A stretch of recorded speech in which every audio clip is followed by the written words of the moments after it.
The gaming industry's changed a lot over the last few years. We're seeing huge names of the past fall short of expectations, while brand new ideas become massive hits. The very good Claire Obscure, Expedition 33, and Split Fiction have been doing gangbusters, while others from, say, Your Homeworlds, Star Wars, and Dragon Ages have fallen short. Which, of course, for some of these may end up in even more video game franchises becoming abandoned. And it sucks. New ideas are the best, and I'm glad we're seeing a lot more of them come out, but there is something comfortable about the franchise, even if it's something you've been waiting for 20 plus years now.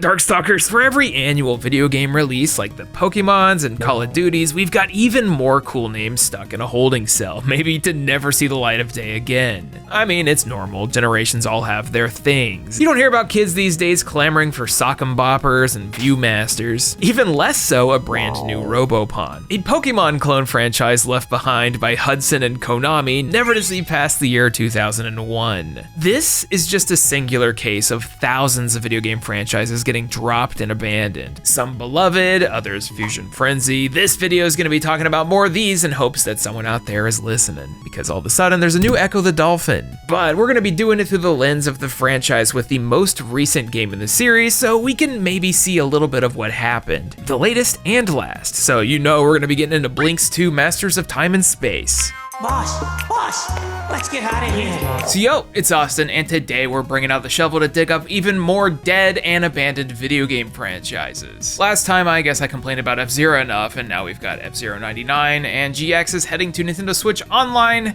which isn't ideal, but I'll take it. So next up, Dark Cloud 3. I've got a whole list of stuff to tackle today, but before we get started, today's video has been sponsored by Game of Thrones King's Road.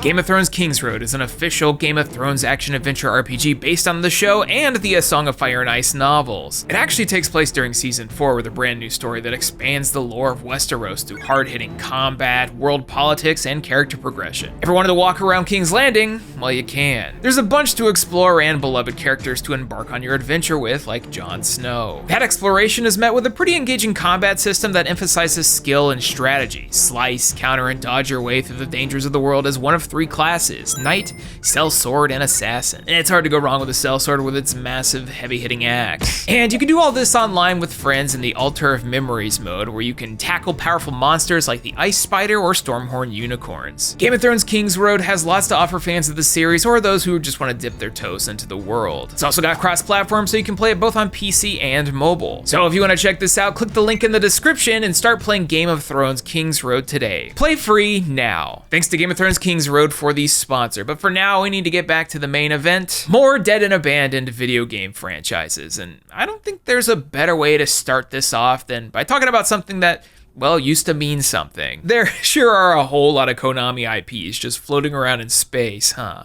It's only recently that Konami started to turn these things around. 2 years ago, I was sitting here yapping off about Suikoden, Rocket Knight, the DS Castlevanias, and how we never see them anymore. But since then, we've gotten multiple HD collections of brand new Suikoden games, stage play, etc. on the horizon, and I'm relieved to see some of these come back. Sure, Contra Operation Galuga was a little underwhelming, but it's nice to see. Metal Gear is coming back with Delta. It looks good. Silent Hill 2 Remake was a surprise, and it looks like the franchise could make a comeback. There's hope. So how about the ones that we aren't seeing? The last proper Castlevania entry we got was Lords of Shadow 2, a full 11 years ago, and no, I'm not counting Marble of Souls, even if I played it for 20 minutes and kind of understood. Look at the balls go, baby! At the very least, Dominus Collections allowed another generation to experience Jonathan Charlotte. Which brings me to the year 2001, with a game we'll probably never see another entry in, which is a dang shame. Y'all ever played Zone of the Enders?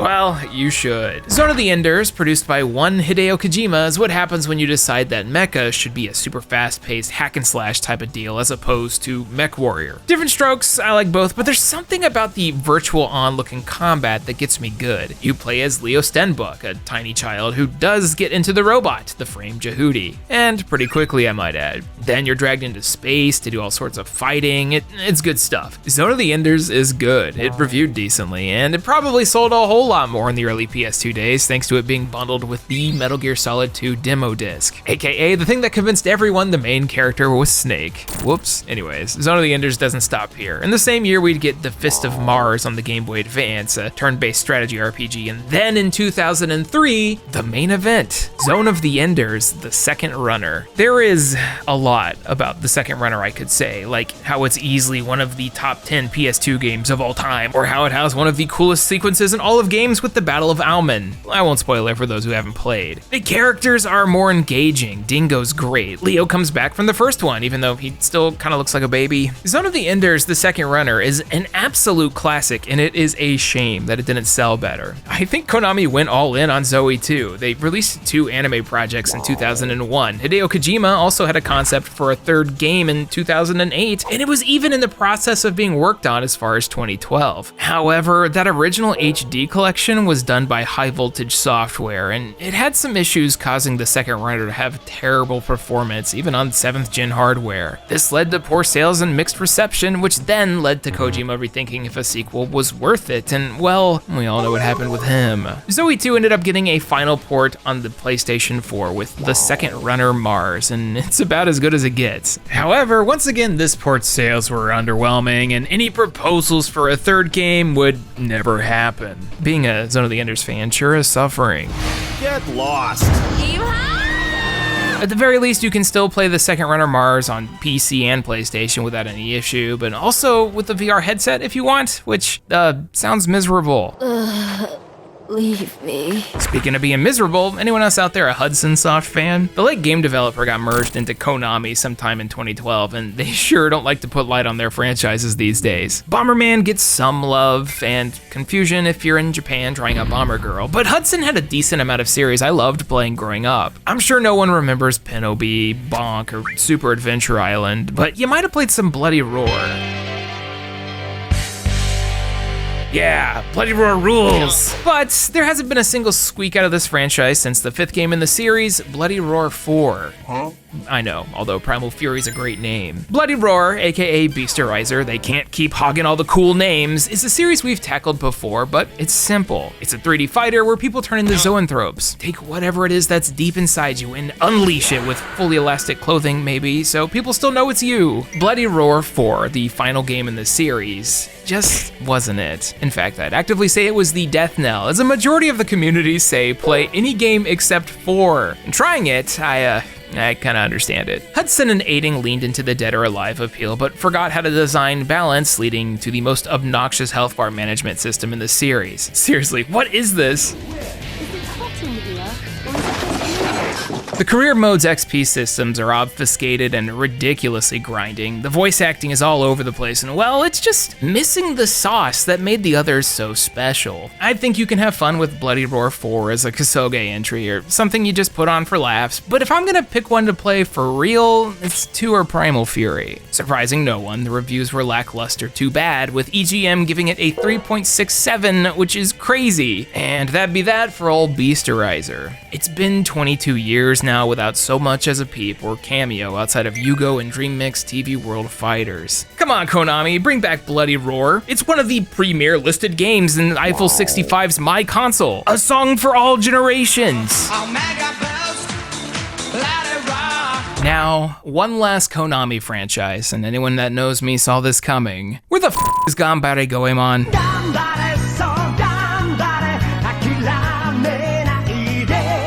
I have been making videos for almost 12 years now, and it's been lying dormant the entire time, even before shooting back to 2005, unless you count Ganbare Goemon Pachisuro 2, which, yeah, no. Westerners know the series as Legend of Mystical Ninja, or Mystical Ninja starring Goemon. It doesn't sell at all over here, and only 4 games of his ever made it stateside, all 4 of which are pretty good too, especially the first N64 release, which does 3D Zelda 2 years before Ocarina came out. I love that game, it's great, it still holds up, yep, play it. The final proper Goemon release was in 2005 with a Nintendo DS title called Ganbare Goemon Tokai Dochu Oedo Tengu Ri Kaishi no Maki. The 20th and final title, and it's about to be 20 years in a couple weeks. This one's a hybrid of the 2D games using the touchscreen for DS things. I never got to play it, but I do remember its commercial.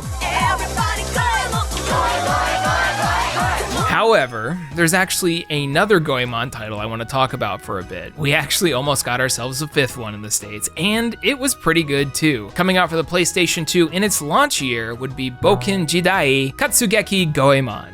Failing certification from Sony in the year 2005 would be Working Design's localization attempt of Mystical Ninja Goemon 0. And this has got to be one of the biggest disappointments I've come across in recent times. And it's no one's fault either. I think it's pretty solid. Prior to shutting down, Working Designs was working on fixing this up and making a high quality release late into the PlayStation 2's lifespan. And I think that maybe in 2005, this looked a bit too old. It felt a bit too old too, like a glorified Dreamcast game or the smoothest Nintendo 64 release you've ever seen. There was a plushie that Working Designs was giving out at E3. Konami and Working Designs clearly wanted this to happen, but unfortunately it didn't, and they closed their doors at the end of 2005. 16 years later, in 2021, I guess someone from that staff decided, screw this, and partnered with Hidden Palace to fully upload their localized prototypes so that you can actually play the entire game in English. And I'm so glad they did. Even if it's like the hardest game in existence. Look at all the enemies, what's going on?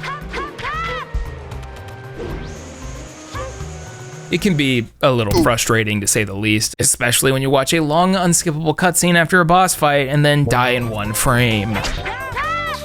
The fuck? Mystical Ninja Goemon 0 is a different take on the Goemon franchise. It ditches some of the weird humor and localization goofs like calling Goemon Fernandez and instead takes itself more seriously. You also only get to play as Goemon, so the lovable cast of characters like Ibisumaru, Yae, and Sasuke only appear in cameo. Yeah, there's still some goofy, quirky nonsense and dialogue, but like, I miss things like the giant creepy smiling robot Impact roller skating through miles of ancient Japanese architecture, all to a catchy tune sung by the late Ichiro Mizuki, the 70s anime theme singer. Goemon 0 is a lot more safe and, in turn, not as memorable. That's not to say it's not fun. I felt weirdly nostalgic playing this game that I'd never touched before, almost as if it was taking the things I loved about the other titles and attempted to show me a more grown-up version of them. I do, however, feel the pain of the progression systems. Some of the weapon loot drops are a little nonsensical, and whenever you die, you go back to the menu, like the main menu, and it's real easy to run out of health in this, which means you gotta grind for money, stock up on rice balls, and hope you don't enter an endless onslaught of small dudes with your basic 1 to 3 hit combos that have no AoE at all. The actual gameplay experience of Goemon 0 is real basic to a fault, and considering they were trying to push this in 2005, I can kinda understand why it failed to get a proper cert from Sony. But still, I wish it did. How are they gonna sit there and deny this while releasing Jeep Thrills in the year 2008? Mystical Ninja Goemon 0 may not be the last Goemon video game, but had it been released, it would have been the last the Western audience saw, and I'm really sad that we didn't. Nowadays that we have companies like Capcom going back and resurrecting old franchises like Onimusha and Okami, I think it's high time Konami do the right thing and bring back Ishikawa Goemon, considering he's only like, you know, one of the most popular folk heroes of all time. Even though this isn't as goofy, at least the theme still bangs.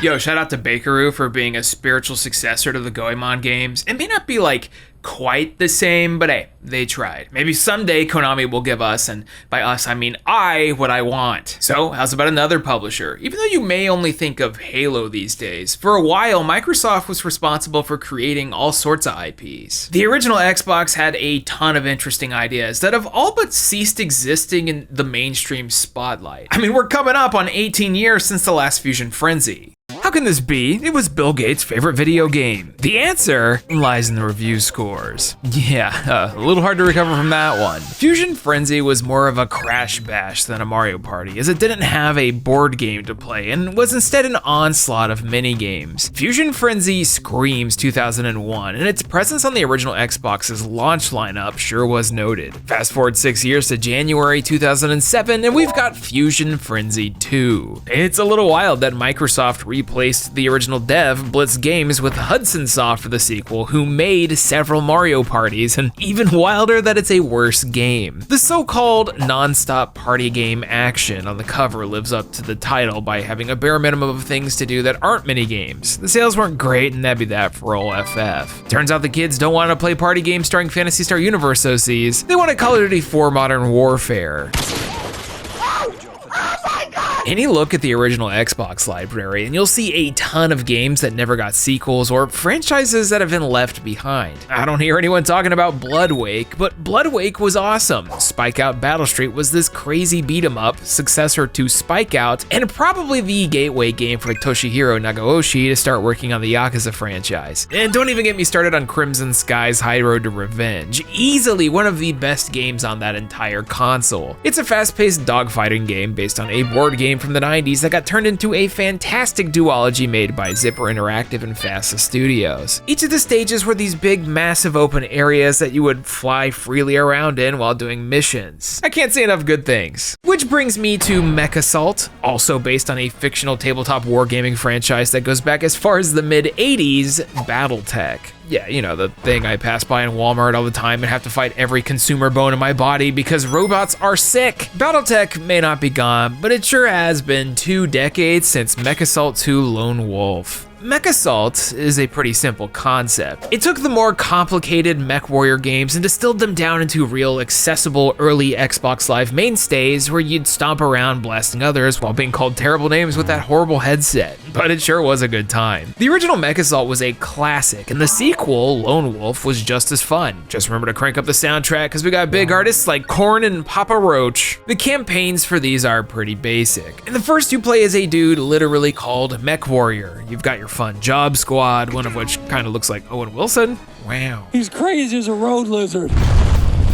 We've got small mechs, big mechs, even bigger mechs, and you can do everything that you would expect from looking at the cover of the game. And seriously, it's one of those times where you can judge a book by its cover. The sequel, Lone Wolf, has the ability to disembark your mech and walk around, and also new exosuits to do things in the environment. You can also hijack vehicles a la Halo. You just got a neurohack, which sounds way cooler than it actually is. You wouldn't really be able to experience it these days, but the thing I really liked about Lone Wolf was the online multiplayer. And boy, this release had a ton to do. Sure, both of these games can be a little repetitive arena shooters, but making MechWarrior accessible to some greasy Xbox teenagers was a great idea. Your puny efforts amuse me, Porkmaster. And that wasn't it, actually. Fast forward to 2006 and there'd be another Mechassault release, Mechassault Phantom War for the Nintendo DS. Yeah, well, it is what it is. The reviews for this were decent, but the whole appeal to me at least was playing online. Microsoft stopped supporting Mechassault for whatever reason, and only recently did it come to light that Day One Studios was potentially working on a Mechassault 3 for what I would assume was the Xbox 360, but it never happened. The Battletech universe and games in that franchise haven't dropped off, but this trilogy of releases would be the only time we'd see Mechassault as a series, and that's a shame. Seems that a lot of fans of the series feel the same, as there's a fan game, Wolves, that's been in development since 2017. It even had trailers drop recently, so hey, maybe we'll actually get that Mechassault experience online once again in the future. Just hopefully with higher quality mics. I'm like #1 in sports, so I'll kill you. 2 shakes and you're done seems to be the motif with Microsoft back in these days, unless you were Halo or Gears. Popular Xbox games didn't tend to veer into the character-driven or mascot territories, so a lot of what we've been talking about is like, yeah man, that airplane game sure was sweet. Although I can't say they didn't try that. What happens when you recruit Japanese developer Artoon, Naoto Oshima, the lead character designer of Sonic the Hedgehog, and have them make a mascot game for Dwayne "The Rock" Johnson's favorite console? Now go home and smoke some more crack. You get Blinx the Time Sweeper, the world's first 4D action game. Also a severely overlooked platformer. The older I get, the more I realize your typical platformer lovers didn't have an original Xbox, so I feel like Blinx is legit slept on. The concept is an interesting one. You're a time sweeper. You gotta get through these stages while altering things with time mechanics, be that pausing stuff around you, rewinding to rebuild things, or recording multiple versions of yourself to perform challenges. They had an interesting idea, stuck with it, gave this freaky orange cat a vacuum cleaner, and tossed you into a game with a UI that that could only exist in the year 2002. Banger idea, although it's a little light on cutscenes and personality. So now let's follow it up with a sequel, Blinx 2 Masters of Time and Space. So check this out. You know, like Blinx, the cat on the box? What if I told you he's not playable? In fact, he's barely in the game, only popping in during a few cutscenes. Instead of playing as the namesake, you make two separate squads of characters, one for the Time Sweepers, another for the Tom Toms. The Time Sweepers do Blinx things, and the Tom Toms are a bunch of stealth pigs, because I guess every single video game needed stealth action sequences in the 2000s. They can also utilize time, but not in the same way, and the gameplay is nowhere near as entertaining. I do like that they allowed you to create a full squad of little dudes, even more so that you can just hit random. But these aren't like fun characters in the fun mascot platforming game. They're just there to serve their respective factions, and because of this, I think that what existed of the charm in the original game gets lost. The customization is nice, but it feels like they were setting up to make an online multiplayer experience that fell through the cracks and didn't happen. Blinx 2 isn't bad, but it's also not a very good follow-up to Blinx the Time Sweeper, which is a solid experience start to finish. Flying as the Tom Toms was legit a drag, and considering it's forced for any story progression, I think I'll pass on this one. And of course, that'd be all for Blinx, the little cat who showed up ready to declare war on both Mario and Sonic. It's too bad there's no other furry mascot characters on the original Xbox. I said it's a good thing there's no other furry mascots on the Xbox. That's right. Here I am, you greedy bastard. Is there a video game character as unlucky as Conker the Squirrel? From making his first appearance in Diddy Kong Racing, to the less than stellar Game Boy Color debut game, to the development hell of 12 Tales Conker 64, it was rocky from the onset. 2001 rolled around, 11-year-old me wasn't allowed to play Conker's Bad Fur Day or the remake Live and Reloaded, a near decade of silence, and then we got Conker showing up on Project Spark and the Microsoft HoloLens with young Conker. Absolutely disgusting. What were we doing? Rareware's little man just hasn't had any luck, and at this point, I'd be surprised if he, or Banjo for that matter, ever make a comeback. Which brings us to the last actual game he got, because Project Spark is dead and no one's gonna play young Conker. Conker Live and Reloaded, a remake. Kind of funny that Conker's only actual video games are just the same thing twice. I like how Star Fox 64 just keeps getting remade or has soft reboots, but hey, at least Conker Live and Reloaded focused on the live aspect. I never played Bad Fur Day until this video, and I found myself in this lucid state flopping between laughing and eye-rolling. Poop jokes, haha, flower gazongas are absolutely ridiculous, and I have no idea what the actual jokes were for half of this, but there's also something real charming about this stupid game. It's just a shame that Live and Reloaded is just a worse version of Bad Fur Day. The whole melee system is awful. They censored a majority of the profanity and added random enemies into the environment just to change things, not for the better. Kind of funny that the uncensored version of this was on the Nintendo 64 at a time when they were notoriously family friendly. Get that mouse away! Get him away from me! Marvelous! Visually, Conker's great, the music is still catchy, and some of the writing is decent. But some of the mechanics were aging poorly in 2005 when this released, and it seems like a lot of people felt the same way. The big thing that they did add was the online multiplayer campaign, which is essentially a Halo and Battlefield-esque thing starring the two factions from the World War II spoof level. There's something uniquely charming about this, although truly, who out there was gonna pick Conker Live and Reloaded over like Halo 2? Conker already limited its audience with the M rating, and I can't imagine there are many people out there who'd want the lesser experience. It's a big old case of who was this for, but hey, it's still playable online these days through Insignia, so if that's you, by all means. 10 years later, young Conker was shown off, AR gaming technology truly took off, and the world was forever changed. Conker's a mainstay of video game culture and will continue to shine for years to come. I'm looking for some poo. There are a ton of game franchises that used to have a lot of prominence that are no longer a big deal, obviously. Some are far more obscure than others, like when I was a kid I used to think that Road Rash was a huge deal.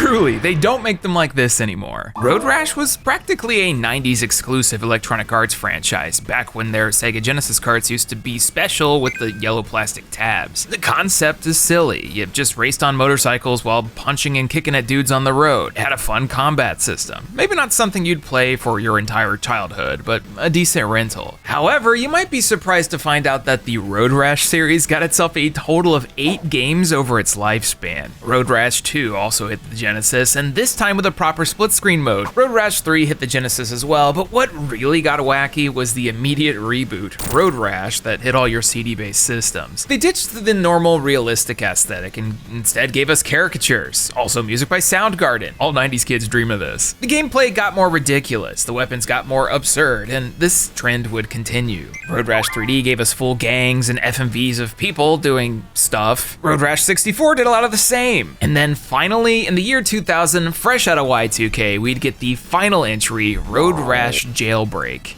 Because I'm not going to talk about Road Rash Java. Road Rash Jailbreak's in the name. You pick one of a few different gangs and attempt to avoid the law. You're racing against others while trying to dodge the coppers. It's very Need for Speed 3 Hot Pursuit, just with one of the most horrifying art styles of all time. Yeah, those caricatures? What if we just Photoshop real people into them? I hate it, I hate it, I hate it. I kind of love this one. I hate it! Thankfully the game is alright, although maybe a bit unfair. Road Rash as a whole is absurd. The entire decade-long franchise does have something in common. They're all like 7 out of 10s, perfect rentals, and the kind of thing that you just don't see anymore. Video games are too complicated and need to be everything now, so the idea of like maybe 5-hour-long goofy-ass thing like this is completely foreign. The series was selling well in its heyday with over 3 million copies, but I guess Electronic Arts went, nah, and that'd be that. And seeing the spiritual successors from recent years, Road Redemption and Road Rage, I can see why they stuck with that decision. Now, for the complete opposite, JRPGs. There sure are a lot of dead JRPG franchises, huh? Only recently did we get Suikoden and Lunar coming back to life with their remasters, so how about your Grandias, or better yet, Wild Arms? This Western-themed JRPG franchise was such a mainstay of the PlayStation 1 and 2, and it's been lying dormant ever since the strategy RPG spin-off XF. Wait, sorry, I mean since Wild Arms Million Memories lasted less than 2 years. Wild Arms 3 is one of my favorite JRPGs ever, even though it devolves into some ridiculous narrative concepts in the back half. Mediavision was so good at making these, but it's been a full 18 years now. At least they're making those good Digimon story RPGs. And that's just the surface. I have no idea how Square Enix is letting the Chrono name sit in cryostasis. Chrono Trigger is one of the greatest Super Nintendo games of all time. Chrono Cross is also real good. Anytime I see a game get announced with the word Chrono in the title, I get really excited and then immediately disappointed. Chrono Break win. I'm happy Hat got a new part with GU Last Record around 8 years ago, but I'd still love to see more of the world. Also, Dark Cloud, Lufia, Breath of Fire, at least Breath of Fire 4 got a PC re-release on GOG recently. How about Sega does a new proper Phantasy Star? At this point, I'm just name dropping, but you get the point. It seems like there's no room for these beloved series in modern times. If you take anything from this section, go check out Phantasy Star 4 on the Sega Genesis. It's heavy, it's ahead of its time, it's got a ridiculous Western box art that belongs at a bookstore. It's a classic. Does anyone else feel like we're overdue for a new Excite game? Nintendo's Excite franchise is one that gets overlooked pretty often, but it's also one that happens to be oops all bangers. The original has its charms, Excite Bike 64 was a sleeper hit, California-based Left Field Productions knocked it out of the park. Excite Truck has a terrible cover and name, but it's also a sleeper. It seems like Nintendo is allergic to releasing racers that aren't Mario Kart in the 2010s and onwards, but honestly, games like Excite and F-Zero show that they're capable of the best. I guess it's probably because they didn't develop them, huh? Speaking of cars, Twisted Metal. Specifically the video games, because sure, Anthony Mackie and Samoa Joe,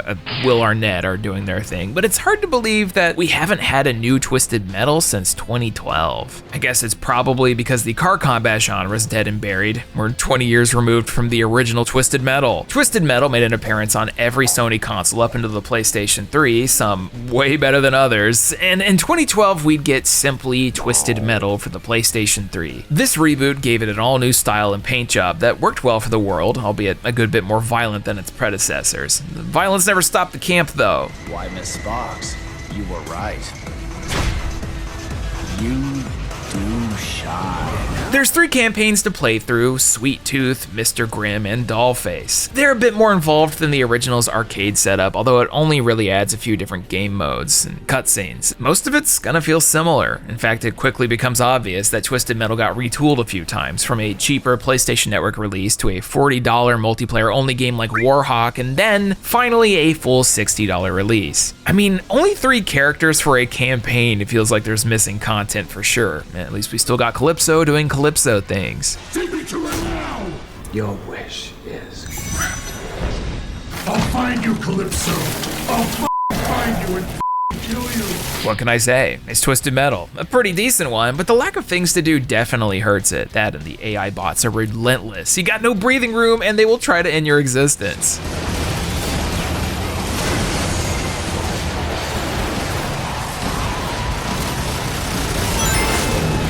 Bots aside, the multiplayer was where it was at, but those servers have been down since 2019, so now if you launch this, it feels like it's missing a good 80% of the purpose for it existing. The campaign was already missing a lot of content, and without the ability to play with friends online, it's just kinda there, with its moderately glitchy self. Sweet Tooth will return in the fight of his life. Yeah, I'm not so sure about that, unless we're talking about World Trios champion and member of the Ops, Samoa Joe. I'm not a sane man, and we don't give a Alrighty, welcome to our last section, aka the time where we plead for Sony to fix their shit. Just like Twisted Metal, Sony's PlayStation brand feels like a bit of a graveyard at times. I know not every series can live on, and we're all perfectly letting some sleeping dogs lie. But also, whatever Sony's been doing with Sly Cooper and Ape Escape is nuts. Hey, remember when they announced a Sly Cooper movie? Hang in there, pal. Everybody be cool. I'm on it.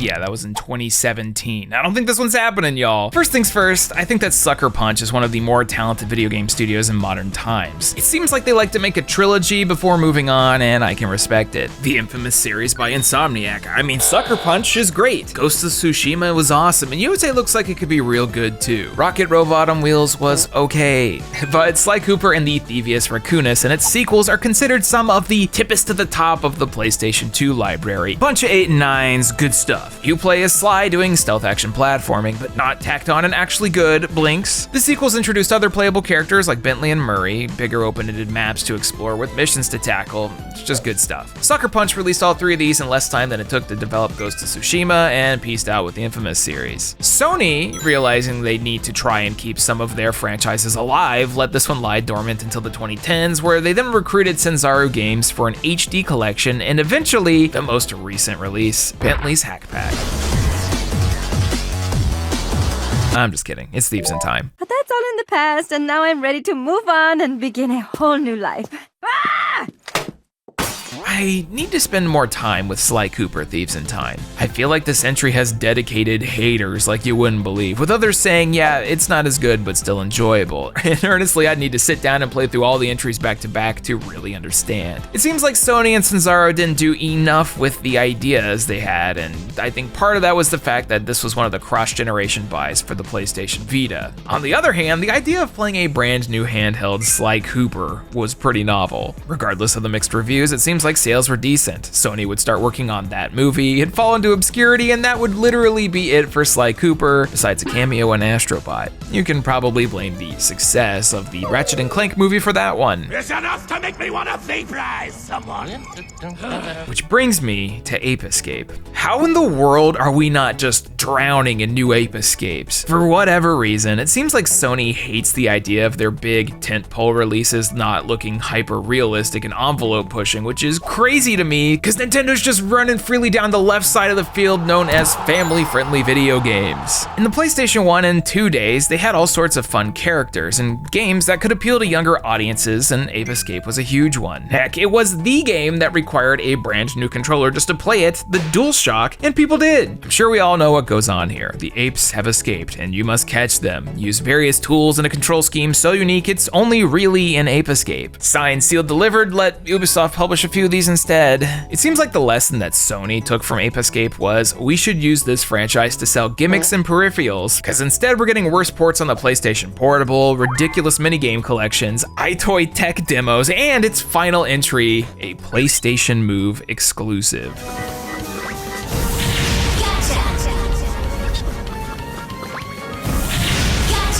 They sure were pushing motion controls back then.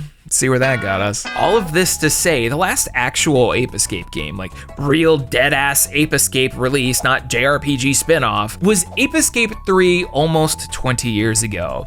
How has it been that long? Ape Escape 3 is great. You take control of one of two characters this time around, Kay or Yumi. The monkeys have hijacked a TV broadcast, which mind-jacked the majority of the human race, and they're running amok. It's up to the player to jump into TV worlds and shows to snatch the monkeys and bring peace to the universe or something. Silly, yes. Fun, absolutely. It's even got Metal Gear Solid. It's Solid Snake, baby. This made its way into Snake Eater with the snake versus monkey mode. Based off of all this, I could have sworn that Sony was gonna ride or die with these apes. You with me? Hope that's true. Let me teach you how to operate the banana pistol. Ape Escape 3 is an extremely fun game, and it is a shame that Sony never moved forward with this. So alas, that wasn't to be. In 2021, Japan Studio got merged into Team Asobi shortly after Astro's Playroom, and now all they're doing is, well, exactly that. Astrobot was a fantastic game, but it's also this weird graveyard of cool Sony IPs from the past, and Ape Escape makes an appearance. Heck, it's even got its own boss level where you literally do an entire Ape Escape stage. And man, I sure wish I was just playing a new Ape Escape. I hope that Sony will let the monkeys out of the cage again in the future, but for now, I guess booting up some of the classics will have to do. Just maybe not move. Look at those reviews.